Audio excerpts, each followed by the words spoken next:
A vida deles não foi para a morte. Um testemunho que não nos afasta de Deus.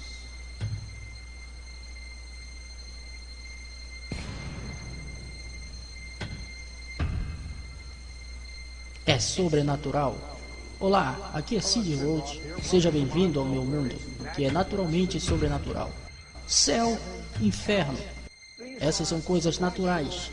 Eles não são fantasia, mas você decide por você mesmo. Eu quero lhes apresentar a minha convidada, Mary Catherine Baxter, porque em abril de 1976, às 2 da manhã, você teve um convidado surpresa. Diga-me o que aconteceu. Bem, eu estava em oração e Jesus Cristo apareceu a mim em forma humana. Havia uma luz brilhante entrando em meu quarto e quando a luz clareou, lá estava Jesus. E ele disse, eu apareci a você por uma razão e propósito.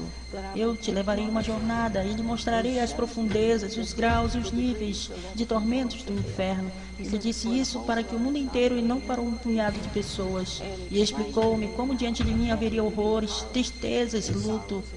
Porque eu, na verdade, falaria com alguns dos mortos no inferno. Eu teria de registrar isso. Agora, quando você visitou o inferno, havia lá um ponto onde você experimentou o que as pessoas lá estão experimentando em algum grau?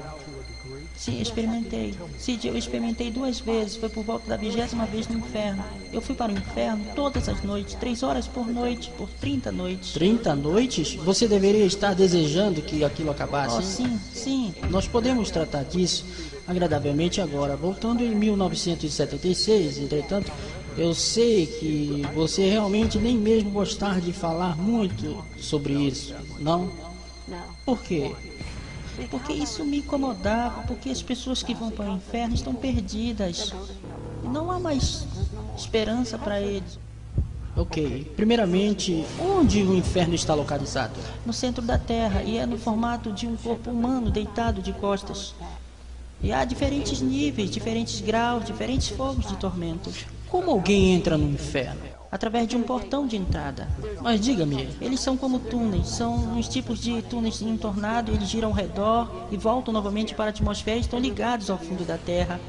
E eles chamam túneis, e Jesus os chama de portões do inferno. Isso é quando eles morrem, eles rejeitam a Deus, eles na verdade escorregam e caem por esse túnel no inferno. ok, agora voltando à pergunta original que eu tinha feito a você, sobre como é estar no inferno como pessoa que está separada de Deus. Bom, isso aconteceu lá pela 20ª noite. O Senhor falou-me e disse, você não me verá, mas estou aqui. Ele disse, é algo pelo que você precisa passar, por essa revelação, porque você tem que saber o que você sabe que isso é real, como João em Apocalipse. E quando ele disse isso, ele se foi e não podia vê-lo. É uma presença maligna, um demônio maligno. Eles chegaram e tocaram-me. E eles disseram, teu Jesus te abandonou. E quando eles fizeram isso, foi como milhares de lâminas através do meu corpo. E eu estava na forma de espírito, mas eu tinha todos os meus sentidos. Meu corpo estava em casa, na cama. Eu entendia tudo. Eu entendia por que as pessoas estavam no inferno, os gemidos e os gritos. Então, um outro demônio chegou e eles disseram, nós vamos te colocar neste compartimento. E Jesus te deixou. E eles estavam rindo e zombando. Eu fui colocado em uma área onde o fogo corria ao redor dos meus pés. E na cela eu via queimar. E na verdade eu sentia ele me queimando. Eu estava em espírito e estava queimando minhas pernas, estava queimando. Eu gritava e gritava. Eu disse, Jesus, onde você está? E eu comecei a citar a palavra de Deus. E quando eu fiz isso, os demônios gritaram e se afastaram.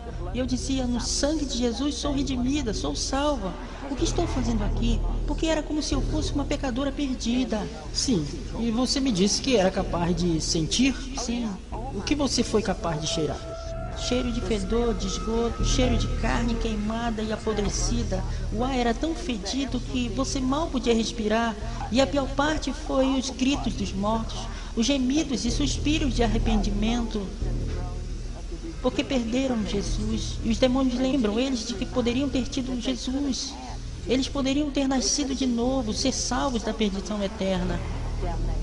Você poderia me dizer de uma pessoa que você conversou lá e o que eles disseram? Ou o que Jesus falou com eles? Jesus falou com muitos, mas a principal que realmente veio à minha mente foi uma mulher, ok? Ela era uma ministra da palavra de Deus. Seu marido cometeu adultério e ela caiu da graça. Então ele chegou até ela e disse que tinha sido tentado e que tinha cometido aquele pecado e queria que ela o perdoasse, ao que ela disse não. E ele foi ao pastor e diante do pastor todos perdoaram e oraram por ele, porque ele foi tentado pelo diabo. E a mulher ficou muito zangada. E ela disse, aqui estou eu pregando a palavra de Deus, eu sou tão santa e ele tão pecador, mas o que aconteceu? Ela parou de ler a Bíblia e parou de orar. Eventualmente ela deixava Satanás entrar em seu coração com ódio e malícia, e ela pegou uma arma e ela matou a outra mulher e matou seu marido e se matou. Ela acabou no inferno e o caso já tinha acabado há muito tempo. Mas ela tinha tal amargura que Jesus falou com ela, você deveria ter vivido o que pregou, deveria ter perdoado, deveria ter entendido. É isso que Jesus disse a ela. E ao contrário, você rendeu-se de vez e o diabo e o pecado entraram em seu coração. Ódio e pecado, é isso que ele disse a ela. Deixe-me perguntar-lhe isto. Quando ele estava acompanhando você até o inferno, alguma das pessoas tentou falar com ele? Oh, sim. Diga-me alguns destes diálogos. Ok, muitos deles queriam. Eles eram diferentes nações, idiomas diferentes, mas eles entendiam a todos eles. Quando as pessoas vão para o inferno, Cid, há uma vida de pecados que cometeram. Se eles eram mentirosos, são colocados como mentirosos. Então são como categorias? Isso, como em Gálatas, no livro de Gálatas, as 17 obras da carne. Se eles foram assassinos, são colocados como assassinos. E com Cristo andava. E como Cristo andava, eles tentavam alcançar com suas mãos ossudas, pois eram esqueletos, mas de homens cheios de morte. Eles não tinham cabelo, carne, sangue ou órgãos, mas eles falam friamente, podem se virar e gritam e dizem, tire esse fogo daqui, não nos deixe queimando mais. Alguns deles choram de arrependimento, mas outros amaldiçoam o Senhor. Alguns deles gritam com ele, por que meu vizinho não me alertou? Por que não me levaram à igreja? Há alguma reversão? Quero dizer, como alguém que está cometido ao inferno, podem eles sair do inferno? Absolutamente não. Estaremos de volta em um momento. Isso é fascinante, porque quando as pessoas morrem, elas vão para um desses dois lugares. Elas vão para o céu ou elas vão para o inferno. Mary Catherine Bax foi para ambos os lugares. Então você tem um pequeno relance do que esperar. Não vá embora, eu volto logo mais. Olá, eu sou o Cid Roth, aqui com Mary Catherine Baxter. E Mary Catherine, você teve um encontro que Jesus a fez passar por uma razão. Você foi ao inferno por 30 noites. Por que ele fez isso? Para o propósito de ganhar os perdidos e fazê-los saber e se preparar para a vinda do Senhor. A maioria das pessoas não acredita em um inferno literal. Diga-me uma das piores coisas que você viu no inferno. Algumas das piores coisas foram duas muito dramáticas. Foram os buracos de fogo. Ali havia fogo na 15ª noite. O anjo do Senhor ainda estava presente ali e Jesus estava comigo. E havia um lugar onde as almas de pessoas que tinham acabado de morrer na terra vinham e eles eram jogados dentro de fogo líquido fervente misturado com lava quente. E esse foi o julgamento de Deus sobre os abomináveis, pessoas que ensinam falsa doutrina para pessoas que mentiram deliberadamente e blasfemaram de Deus, os que conheciam melhor, Então há diferentes graus de punição mesmo. Sim, havia um rio que corria por tudo até o início de minha jornada. Era como se talvez 6 metros de largura e tão profundo, e as chamas surgiam com 3 metros. E eles estavam acorrentados juntos, esqueletos aos milhares, e a palavra de Deus estava escrita nos fogos, amantes de sua própria carne, mais do que dos mandamentos de Deus. Homens que amam homens e mulheres que amam mulheres, e ao longo de todo o fogo... Estavam lá em sessões especiais, então, para pessoas que eram lésbicas ou homossexuais? Era nessa área, no fogo. Eles foram acorrentados com correntes pretas, Cid. Eles passam pelo fogo acorrentados ao longo de todo o inferno a 90 a 128 km por hora. E quão doloroso você acha que isso é? Bem, seus ossos eram vermelhos, carbonizados, e eles gritavam e gritavam, ninguém cuida de minha alma. Eles diziam para alertar as pessoas a não virem para cá, e a maioria das pessoas gritando no inferno dizia isso. Diga à minha família para não vir ao inferno, para este lugar, diga a eles que aceite o Messias como seu Salvador. É isso que eles diziam. Eles choravam e ninguém se importava, sabe? E eles amaldiçoam uns aos outros, é horrível. E há uma outra seção no coração do inferno que é péssima. O coração do inferno é para hipócritas e maldizentes. É um coração real, grande como um campo de futebol, e escamas de cobra nele. E ele bate com um coração real, e dentro dele são colocadas pessoas que são hipócritas, caluniadores e que realmente machucam igrejas. Machucam pastores e ferem programas que são reais como o seu. E eles têm alertas, alertas e alertas na terra, mas eles não param. O maior alerta neste mundo é para que se arrependam, porque se eles não se arrependerem, então é tarde demais. A melhor coisa do mundo para alguém é ser alertado do pecado e se arrepender daquele pecado. O que nós estamos falando aqui não é fantasia, sabe? Você cresce a maior parte de sua vida assistindo à televisão e você apenas pensa que todas essas coisas são fantasia. Mary Catherine Baxter, você olharia a câmera e diria às pessoas quão é real o inferno? O inferno é muito, muito real. Não há escape quando você chega lá. Você é entregue aos seus atormentadores. Enquanto você está na terra, você precisa se arrepender e voltar-se para Deus. Mas quando você está lá embaixo, você clama por misericórdia e não há misericórdia. Aqueles demônios no inferno são tão malignos, eles vão até mesmo tocá-lo, como eu disse, com milhares de lâminas através de seu corpo, e também há vermes carregados nos seus ossos. E como está em Ezequiel sobre os vermes, e os clamores dos mortos, Cid, são tão terríveis, eles gemem, eles lamentam, desejando que tivessem ouvido a um pregador, que tivessem lido a Bíblia, desejando que tivessem dado a sua vida ao Senhor Jesus, e então não estariam neste lugar.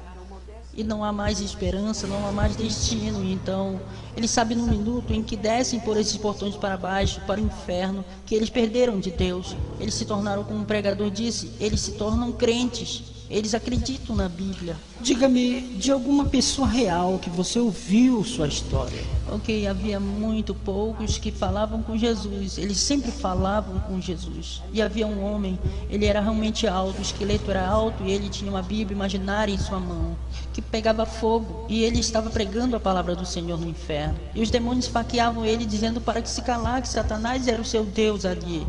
Eu comecei a ouvi-lo e me voltei-me para Jesus, e Jesus estava em forma humana, Cid.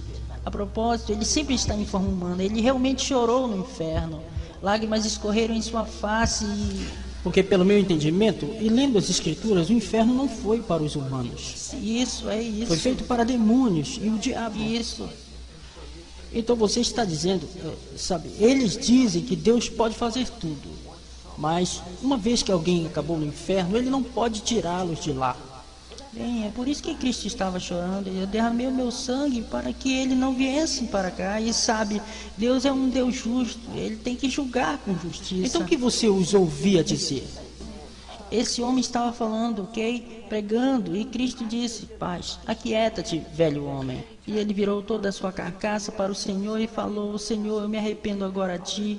Eu te farei a coisa certa agora. Senhor, se tu apenas me deixar sair do inferno, devolve o meu corpo. Eu sei que tu podes fazer isso. Eu não mentirei mais, ele disse, eu não roubarei mais a igreja. Eu era pregador da sua palavra e o pecado entrou em meu coração. Eu rendi minha vida ao diabo e eu comprometi você. Eu fiz coisas mais. Ele disse, Senhor, eu já estou aqui há muitos anos e eu não posso morrer. Ele estava ele foi julgado e queimado no inferno. Conte-me de outra pessoa. Ok, havia outra pessoa. Havia algo com um dos lados do ventre do inferno. Sabe, o ventre do inferno é de 3 km de diâmetro e 27 km de altura. Havia um monte de pessoas gemendo, gritando. Era esqueletos. E um homem em particular estava gritando. E nós chegamos a ele e Cristo disse, paz, aquieta-te. E ele estava no inferno, ele tinha forma de esqueleto e tinha sangue de verdade em suas mãos. Jesus disse, o sangue muito está em suas mãos, porque ele costumava servir ao Senhor, ele costumava ensinar sobre o Espírito Santo, ele tinha o Espírito Santo, então ele parou de ensinar. E o Espírito Santo deixou por causa do seu pecado, Cid. O homem começou a pecar contra Deus, servindo a Deus. Ele estava servindo a Deus como em Ezequiel. Sabe, os justos, sabe, se você vê a espada vindo, você deve alertar o povo, mas ele não faria isso. Ele estava comprometido, ele queria mais dinheiro do que os mandamentos de Deus. Ele e Jesus conversaram. E ele disse, quando você começou a abrir seminários contra o Espírito Santo, foi quando o julgamento veio sobre ele. Ele disse, se você tivesse, você não estaria aqui, se tivesse se arrependido. A boa notícia é que você continua vivo e pode decidir onde vai ficar para sempre. Não vá embora, eu quero descobrir sobre sua viagem de 10 para o céu. E isso é bom, é do que mais gosto de falar.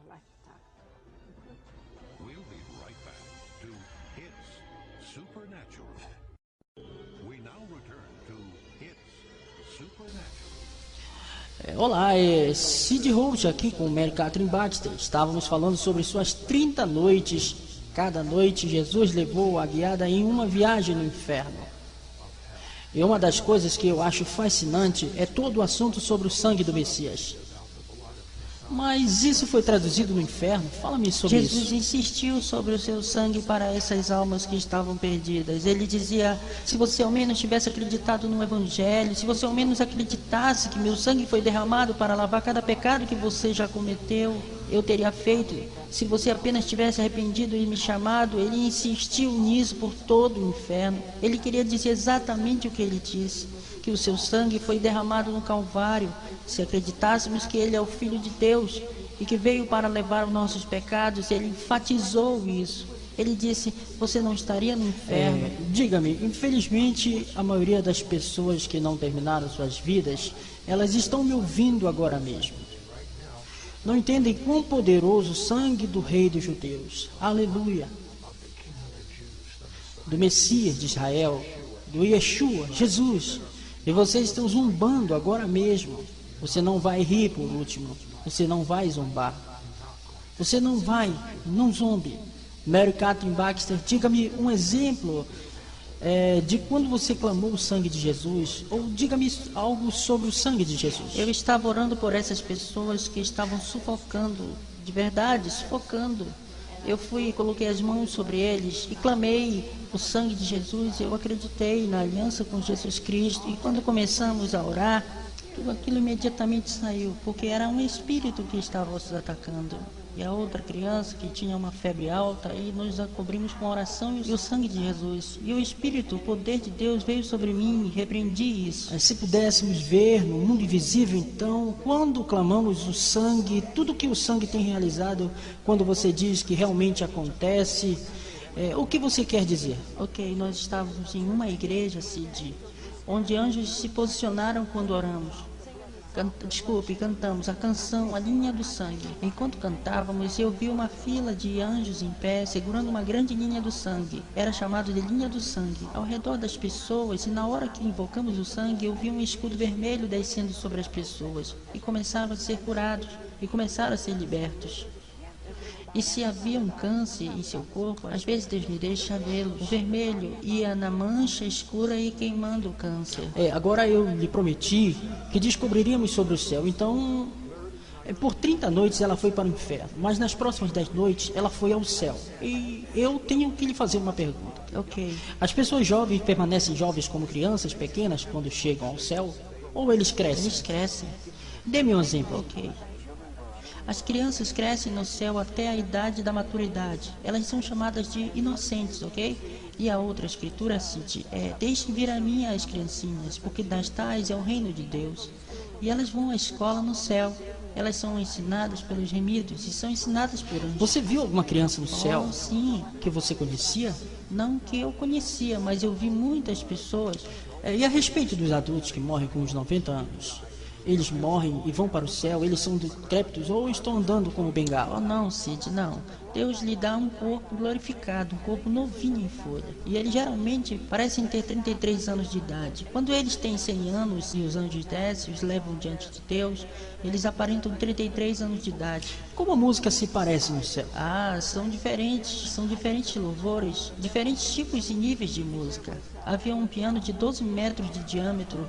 Havia um trompete com 35 metros de comprimento e diferentes tipos diferentes tipos da música agora, como nós temos a banda italiana na Bíblia. Na verdade, eu vi pessoas dançando e girando a um som como de música italiana. Havia música judaica no céu também, todos os tipos de música mesmo. Deixe-me perguntar, ministro, sim? Você viu, vislumbrou, foi para o céu, esses livros nessa sala de ouro? Conte-me sobre isso. Ok, existem arquivos no céu, salas de livros, ok? Primeiro, eu vi vários quartos, mas um quarto em particular, eu gostaria de compartilhar. É onde Deus tem livros que Ele quer trazer e dar às pessoas para escreverem. Ele quer dar a elas a revelação agora. E havia outros livros de profecia, de oração. Bem, isso me lembra alguém que eu entrevistei, que ouviu canções do céu e muitos anos mais tarde ouviu aquelas canções sendo lançadas pela primeira vez na Terra. Sim. E você viu isso com livros do mesmo jeito? Há livros que serão lançados Sim, do céu? e há também olhos de unção para ser liberados. O que isso significa? Como que frasco de óleo lá em cima em uma certa sala. Para curas e milagres? E para certos ministros também. Deus enviará anjos para ungir-nos, mas às vezes você está me dizendo que em algum desses livros estão registros de orações? Explique. Sim, e profecias também. E há um grupo de anjos que Deus manda. E Ele os chama de o Exército do Norte. Cid, eles são anjos muito, muito grandes. 35 metros de altura, têm asas enormes e um semblante de determinação. E eles têm uma espada ao seu lado, maior do que um homem, com chamas saindo dela. E os cavalos em que estão montados são tão altos e têm 1 quilômetro de comprimento. Quando as orações dos santos chegam a Deus para a sala de registros, eles vão diante do trono. O Senhor abre o livro de orações e fumaça vem de fora e perfume. E o Senhor fala, e sua voz é como de muitas águas. Ele diz, vão à terra e respondam às suas orações. Vão à terra, respondam aos seus clamores. E quando o livro é aberto, as páginas saem, vão até as mãos dos cavaleiros. E eles galopam até a terra e respondem às nossas orações. Eles guerreiam por nós. Sabe, eu desejaria ter visto o céu enquanto aqui na terra. Eu não quero ver o inferno, jamais. Mas, por outro lado, eu quase sinto, porque eu quero ter a mesma compaixão que você tem. Quando Jesus vê alguém que rejeita, o que você sente? Isso machuca, mas a maioria, eu digo a verdade, Cid, a maioria dos lugares que vou. Todo lugar que vou, eles ouvem a história e eles querem ser salvos, querem Cristo em seu coração. E quando você começa realmente a falar, seus coraçãozinhos se derretem. Porque eles realmente não querem ir para este lugar. Eu raramente encontro alguém que não quer ser salvo, raramente. E quanto a você? O profeta judeu Daniel diz no capítulo 12 do livro de Daniel: aqueles que estão enterrados no pó, alguns ressuscitarão para a vida eterna. Mary Catherine, que o céu... E o céu aqui, eterna, significa que não há chance de revisão. Alguns ressuscitarão para a vida eterna e outros para a condenação eterna.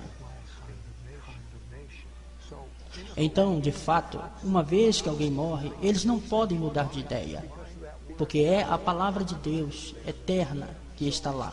Então, algumas pessoas dizem, essa terra bem aqui, isso é um inferno. Não. Se você pensa que está nessa terra, que essa terra é o inferno, comparada ao inferno, essa terra é o céu. Você concorda, Mary Catherine? Concordo. Então escolha, porque você não sabe quando o seu fim chegará. Escolha agora mesmo. Primeiro, vida eterna, ou segundo, condenação eterna. Céu ou inferno. Primeiro, vida com Deus. Segundo, vida separada de Deus, para sempre. A única chance de reversão é agora. Por que eu estou dizendo isso agora? Porque você não sabe o quanto viverá. Escolhe a vida, porque morrereis, ó casa de Israel. Casa de Israel. Creia que Jesus morreu em teu lugar, por teus pecados. Peça a Ele para perdoá-lo. E então faça dele o seu Senhor, dizendo, Jesus, eu o faço meu Senhor. Ou Jesus, me ajude. E Ele o fará. Muito obrigado, Mary Catherine.